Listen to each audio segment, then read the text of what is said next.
16 de septiembre, lunes 11 de la noche, sitio Grauvel, zona mixta de piedra, por todos sitios.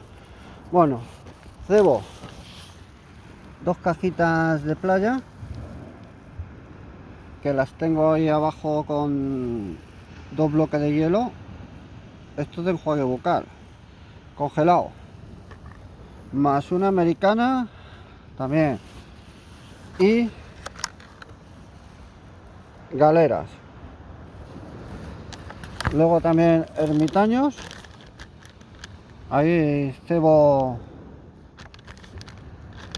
por si hay que darle fuerte. Y nada más,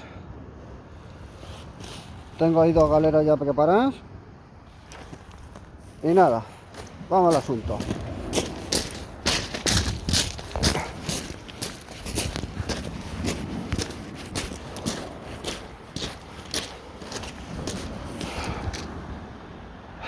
Trípode,